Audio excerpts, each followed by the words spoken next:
Bonjour à tous, j'espère que vous allez bien. Aujourd'hui, on se retrouve pour un nouvel épisode de Over the Results consacré à Unforgiven 2008. Voilà, donc je vous le rappelle, je vous laisse mettre un like si vous aviez aimé ce pay-per-view ou mettre un dislike si vous ne l'aviez pas aimé.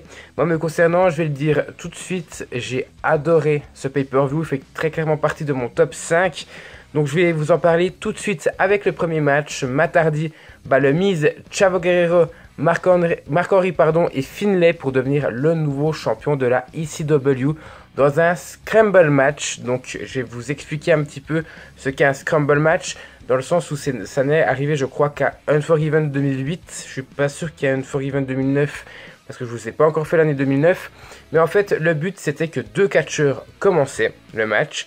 Et toutes les 5 minutes, il y a un catcheur qui venait. Donc les trois autres venaient toutes les 5 minutes. Et le match dure 20 minutes en tout. Donc il y a le troisième catcheur qui vient au bout de la 5e minute, le quatrième catcheur qui vient au bout de la 10e minute, et puis le dernier catcheur qui vient au bout de la 15e minute. Et au bout des 20 minutes, le match se termine. Et le dernier qui a fait un tombé est le champion. Donc c'est-à-dire que, vous allez le voir et je vais vous en parler pendant ce match-là, les catcheurs peuvent faire des tombées dans le match. Par exemple, ça peut très bien arriver au bout de la 6e minute. Ça ne veut pas dire que, par exemple, si Matt Hardy fait un tombé sur Chavo Guerrero, ça ne veut pas dire que Matt Hardy devient le nouveau champion de la ECW, mais il devient le champion par intérim ou le champion momentané. À la fin des 20 minutes, celui qui est le champion, donc à la fin du temps imparti, devient le nouveau champion. Ou alors, en l'occurrence, si Henry avait été le dernier à faire le tombé, il aurait conservé son titre. Mais vous voyez que ça ne devient officiel qu'au bout des 20 minutes. Donc si par exemple Mark Henry est le champion et que Matt Hardy fait un tombé, par exemple comme je l'ai dit sur Chavo Guerrero avant, Mark Henry est toujours le champion en attendant les 20 minutes. Et si ça ne change pas, Matt Hardy devient le vrai champion au bout de 20 minutes. J'espère que vous m'avez compris. C'était vraiment ce qui faisait le charme de ce Unforgiven 2008, parce qu'il y a 3 matchs comme ça. Un pour le titre de la ECW, un pour le titre poids lourd et un pour le titre de la WWE. Et je trouve que c'était très très bon. Et vous le verrez, ça se ressent très clairement dans la note finale de ce pay-per-view. Maintenant, au niveau des entrées, le premier à être entré, c'est Matt Hardy. Et le deuxième, c'est le Miz. Donc pendant 5 minutes, les deux se sont battus. Il n'y a pas eu de tombée à ce moment-là. Donc le troisième, au bout des 5 minutes à faire son entrée, c'est Chavo Guerrero, qui sera le champion par intérim en portant un frog splash sur Matt Hardy. Donc il deviendra, c'est le premier à faire le tombé sur Matt Hardy, donc il devient champion par intérim. Donc il ne sera pas deuxième fois champion de la ECW, hein, vous m'avez compris je pense. Mais Matt Hardy va devenir champion par intérim à son tour plutôt, en battant Chavo Guerrero après un side effect. Ensuite, au bout de la 10e minute, il y a Mark Henry, donc le champion en titre de la ECW, qui fait son entrée au bout de 10 minutes et qui reprendra entre guillemets son titre en battant Chavo Guerrero après un World Strongest Slam. Donc après peu de temps, donc Mark Henry reprend son bien fictivement. Ensuite on a la 5e entrée qui sera Finlay qui va battre Matt Hardy à 4 minutes de la fin. Donc il reste 4 minutes. Finlay, s'il arrive à empêcher les autres tomber, deviendra le nouveau champion de la SW à la fin des 20 minutes. Matt Hardy va enchaîner avec un Twist of Fate sur le Miz pour reprendre à son tour encore une fois temporairement le titre à 3 minutes 20 de la fin. Et puis Mark Henry portera des World Strongest Slam sur tout le monde. Mais Matt Hardy sera là donc pour contrer tous les tombés jusqu'à la fin du compte. Donc vous l'avez compris, Matt Hardy a battu le Miz à 3 minutes 20 de la fin. Il a empêché les tombées durant les 3 minutes 20 restants. Donc il n'y a pas eu de tombée jusqu'au décompte final. Donc Matt Hardy deviendra le nouveau champion de la ECW. Vraiment c'est un gros match. C'est très bizarre de vous faire des analyses sur des Scramble matchs parce qu'il se passe plein de choses, plein de tombées. Donc j'espère que vous me comprendrez. Et concernant ce match-là, pour moi, c'est en guillemets le plus mauvais, ou en tout cas le moins bon Scramble match de la soirée. Mais j'ai mis tout de même la note de 9 sur 10.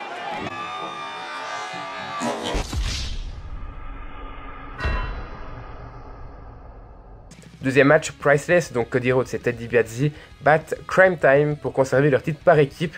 Dans un bon match par équipe, franchement, je suis assez étonné. Je m'attendais vraiment pas à un match ouf, surtout que les Crime Time, donc JTG et Chad, je ne les aimais pas du tout à l'époque. Mais là, franchement, c'est plutôt bon. On a le côté vicieux des champions contre le côté brutal, entre guillemets, de la street des challengers. Ça fait vraiment un très bon ménage. Et puis le finish, je l'ai trouvé sympa et original. On a JTG qui va porter un petit paquet à Cody Rhodes après avoir contré une prise de Priceless, qui aurait très bien pu terminer le match.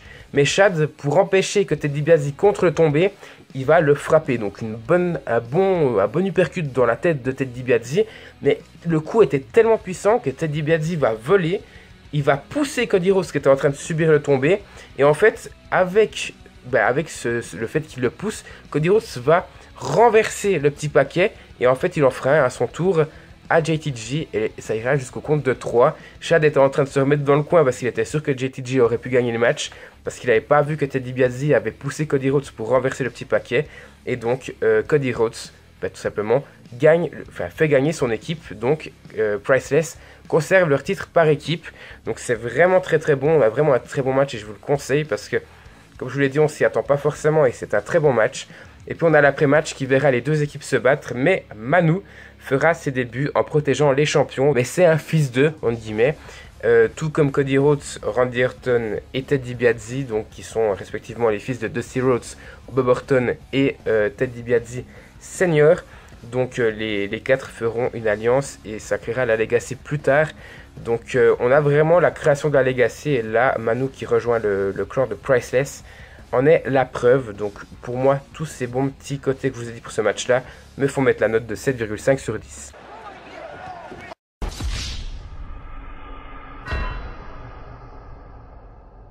Troisième match, Shawn Michaels bat Chris Jericho dans un excellent, dans un sublime unsanctioned match. Vraiment, c'est un chef-d'œuvre, une copie parfaite d'une boucherie, d'une mise à mort. C'est vraiment magnifique. Donc on a les deux lutteurs qui prennent des coups dont personne ne pourrait se relever, mais eux, ils se relèvent pendant 26 minutes. Le match dure 26 minutes, c'est le plus long de la soirée. C'est assez incroyable et on a des spots d'une brutalité, mais c'est tellement intense, c'est, je trouve, parfait. On a Chris Jericho qui tombe sur une table à l'extérieur du ring après un coup monumental de chaise de Shawn Michaels dans la tête. On a la descente du coude de la troisième corde sur la table des commentateurs de Shawn Michaels sur Chris Jericho et sur Lance Cade donc, qui accompagnait Chris Jericho. On a aussi les coups dans le bras gauche et dans l'œil droit de Chris Jericho sur Michaels. Les coups de poing dans la tête de Jericho, donc qui font référence vraiment à la longue rivalité entre ces deux-là. Et puis justement, lorsque Shawn Michaels va vraiment bloquer le bras droit de Chris Jericho pour pouvoir lui donner des coups de poing à répétition sans que ce dernier se protège, l'arbitre doit arrêter le match parce que Chris Jericho est totalement absent. Et Shawn Michaels ne va même pas célébrer sa victoire, ne serait-ce qu'une seconde. Il en pleure presque tellement le match est d'une brutalité. Vraiment, c'est incroyable. Il va même attaquer l'arbitre. Vraiment, c'est un match assez ouf. Je vous laisse le voir. Je pense que je vous mettrai le lien si je le trouverai sur YouTube. Mais c'est un classique pour moi de 2008. Je me demande si c'est pas le meilleur match, même si je les ai pas tous analysés. Vous l'avez compris, j'ai mis la note de 10 sur 10.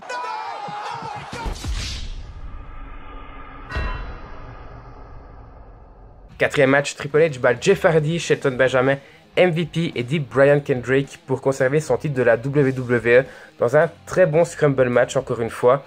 J'ai marqué Kendrick est clairement l'homme du match. On pourrait croire d'ailleurs qu'avec Benjamin, MVP, Kendrick, qui c'est pas forcément un match prestigieux pour un titre de la WWE. Il pourrait très bien avoir Randy Orton qui était blessé ou John Cena qui était blessé aussi, même s'il faisait partie de Raw. Les deux faisaient partie de Raw d'ailleurs, mais même pas en fait, parce que c'est censé être des mid-carders, mais qui font encore une fois très bien le taf, comme on pourrait le voir habituellement par exemple dans les Money in the Bank Ladder match. Donc pour moi, Kendrick est clairement l'homme du match, et puis on a les 5 dernières minutes opposant Jeff et Triple H qui sont énormes à mon sens. Maintenant je vais quand même vous expliquer et vous dire l'ordre des entrées. Donc en tout premier on a Jeff Hardy, tout comme son frère dans le premier match, qui débute, et on a Shelton Benjamin donc qui sera opposé à Jeff Hardy et qui entrera en numéro 2. Ensuite il n'y a pas de tombée durant les 5 premières minutes, et on a Brian Kendrick qui entrera en numéro 3 et qui va se recevoir pratiquement un tombé instantanément de Jeff Hardy, qui deviendra donc champion par intérim. Puis quelques secondes plus tard, Brian Kendrick arrivera à se lever, portera son finish, donc des Kendrick, sur Jeff Hardy pour devenir champion momentané. Et c'est assez dingue de voir que on aurait très bien pu se dire que Kendrick aurait pu devenir champion de la WWE, et ça m'aurait pas choqué. Malgré son physique, je trouve que ce mec est charismatique. Il l'était avant, il est encore plus aujourd'hui. Donc vraiment, pour moi, Kendrick, c'est vraiment un gros coup de cœur. Et je pense qu'il aurait mérité plus à la WWE. Brian Kendrick est le champion et MVP fait son entrée en 4e, puis Triple H qui fera son entrée en 5e. Vous allez me dire, ouais, mais Triple H c'est le champion, il fait son entrée et il reste 5 minutes, donc en fait, il est frais, il reste 5 minutes, il peut faire le tomber sur tout le monde. Mais c'est pas forcément bien, parce que si on pourrait croire que c'est un avantage parce que c'est le plus frais, en fait, ça lui laisse que 5 minutes pour pouvoir faire un tombé. Parce que potentiellement, il reste 5 minutes. Et s'il ne fait pas tomber, il perd son titre. Donc en fait, mettre le champion au début, c'est pas forcément un avantage parce que d'autres arrivent après plus frais. Mais le mettre en dernier, c'est pas un avantage non plus parce qu'il reste très peu de temps pour pouvoir faire un tombé. Là, c'est pas le cas parce que Triple H fera son entrée en 5e et il battra Brian Kendrick alors qu'il restait 4 minutes 11. Donc le mec, il arrive et il fait quand même le taf en 49 secondes. Donc c'est quand même assez dingue. Ensuite, on a Jeff Hardy qui va battre MVP à 3 minutes 11 de la fin. Et donc qui sera le champion par intérim. Triple H rebattra Kendrick à 2 minutes de la fin en portant à nouveau son pedigree sur lui.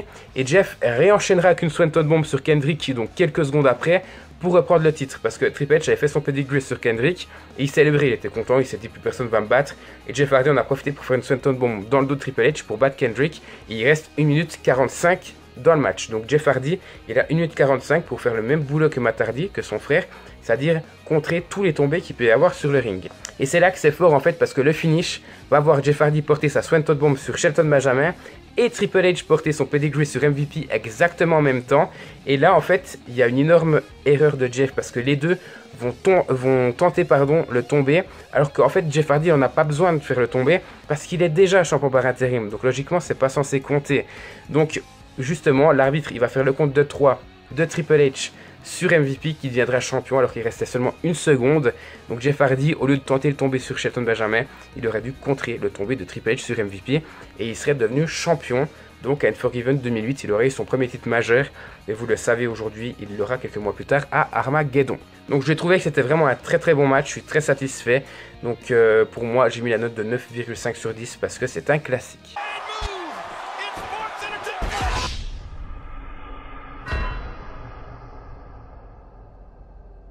Cinquième match, Michelle McCool bat Maryse pour conserver son titre des divas dans un match pas mauvais, on va le dire, pas mauvais mais un petit peu court, il dure à peine 5 minutes. On va retenir ici seulement le côté stratégique mais violent de Maryse qui méritera le titre mais qui l'aura de toute façon plus tard dans l'année si je dis pas de bêtises. Et après je vais pas vous cacher que ce match pour moi il a rien à faire dans ce très bon show parce qu'il fait couler la note du show qui est quand même très bonne. Donc c'est un bon match qui aurait pu avoir sa place par exemple à SummerSlam 2008 que j'ai pas forcément aimé. Mais dans ce show là pour moi il n'a pas forcément sa place. D'où ma note, un 5,5 sur 10. Et enfin dernier match, Chris Jericho bat Kane, Rey Mysterio, Batista et JBL pour devenir le nouveau champion du monde poids lourd. Dans un très bon scramble match, pour moi c'est le meilleur de la soirée. Et vous allez me dire pourquoi Chris Jericho qui avait un match contre Shawn Michaels est dans ce match et gagne le match. Mais en fait à la base, vous le voyez peut-être ou peut-être vous le savez mais je vous le dis maintenant, à la base c'était CM Punk le champion poids lourd dans cette soirée là. Et donc c'est lui qui devait défendre son titre là mais il s'est fait attaquer par Priceless et Orton avec un pun kick juste avant le match féminin. Donc CM Punk n'a pas été autorisé à participer à ce match-là, donc dans tous les cas, il aurait perdu son titre. Donc il fallait le remplacer, et juste pour cette petite anecdote, Orton l'attaque, et la suite de la rivalité, on l'aura que, si je dis pas de bêtises, 3 ans plus tard, donc aux alentours de WrestleMania 27, donc CM Punk contre Randy Orton, avec toute la New Nexus qui était autour, mais là, je vous ai déjà fait la vidéo qui est disponible sur la chaîne. Donc vous l'avez compris, il fallait trouver un remplaçant justement à CM Punk, qui a eu des noms qui ont filtré, entre guillemets, qui ont été cités durant ce pay-per-view, dont le Big Show, mais je vous en parlerai plus tard. Donc l'entrée numéro 1, c'est Batista qui débute le match avec JBL qui fait son entrée en numéro 2. Pas de tombée. Le troisième qui fera son entrée, c'est Kane qui deviendra champion momentané en battant JBL après un chokeslam. Ensuite, Rey Mysterio fera son entrée en numéro 4, puis Chris Jericho interviendra à 5 minutes de la fin du match en remplaçant donc CM Punk. Donc là en fait, contrairement aux 2 précédents Scramble match, il n'y aura qu'un tombé avant la dernière minute. Donc Kane est le seul à faire le tombé durant 19 minutes, donc il est champion par intérim. Et puis à 1 minute de la fin, Batista battra Kane à 34 secondes de la fin et deviendra champion par intérim. Donc Batista célèbre. Vous savez que c'est pas forcément son année à Batista en 2008. Non seulement, enfin, il a gagné beaucoup de matchs en 2008, je dis pas l'inverse, mais on va dire que le titre poids lourd l'a fui plus d'une fois. Que ce soit contre Edge, contre CM Punk, vraiment, Batista n'a pas eu de chance. Donc là, il gagne, il bat Kane à 34 secondes de la fin. Donc il est quasiment sûr qu'il va gagner. Donc il célèbre, il est là, cool, ouais c'est bon, plus personne ne me battra. Je suis sur le ring, je suis le seul à être debout. aucune chance qu'on vienne faire un tombé. Mais Rey Mysterio interviendra, tentera de l'attaquer en lui portant un Hurricane Rana. Mais Batista le contrera avec un Spinebuster. Mais en attendant, lorsque Batista portera un Spinebuster à Rey Mysterio, Chris Jericho interviendra en fourbe depuis l'extérieur du ring, rampera, fera tomber sur Kane dans le dos de Batista à 9 secondes de la fin. Et Batista, il va se retourner, il va comprendre et il fait une de ses têtes. Ça traduit juste toute la surprise, toute l'intensité, tout ce coup de génie qu'a fait la WWE avec Chris Jericho dans ce match-là. Donc Chris Jericho deviendra le nouveau champion du monde poids lourd à 9 secondes de la fin, aux dépens de Batista. Vraiment, c'est du génie. C'est vraiment du génie. Je trouve que ce match est très très bon encore une fois. J'ai mis la note de 10 sur 10. Je vais essayer de vous trouver les 3 Scramble matchs et puis le match Jericho contre Shawn Michaels. Mais je crois que c'est la première fois que ça arrive que j'analyse un show et que je mette 10 à 2 matchs et que justement un lutteur soit dans les 2 matchs. Donc Chris Jericho, dans les 2 matchs où il est apparu, j'ai mis les 2 fois un 10. Donc il faut quand même le préciser, c'est quand même un grand accomplissement. Je crois que c'est la première fois que ça arrive sur ma chaîne. Mais ce show est très très bon.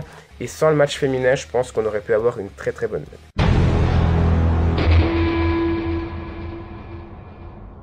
Voilà, 8,58 sur 10, c'est la note qu'obtient ce pay-per-view. Il est à la 4e place. Vraiment, c'est pour moi le 2e meilleur pay-per-view mineur jamais analysé sur la chaîne. J'aurais pu aussi parler du heel turn du Big Show sur l'Undertaker qui venait chercher Vicky Guerrero pour l'amener en enfer parce que ça dure quand même pas mal de temps, 5-10 minutes, mais l'analyse durait beaucoup trop longtemps si je le faisais. Mais c'était aussi un bon petit point qui aurait fait... Enfin, qui m'a plu tout simplement dans ce pay-per-view. Donc c'est un très bon pay-per-view et je ne sais pas si vous pensez la même chose. Dans tous les cas, je vous laisse me le dire en commentaire et je vous laisse vous abonner à la chaîne si ce n'est pas encore fait et si le contenu vous plaît. Et nous on se retrouve tout bientôt pour la suite de la chaîne.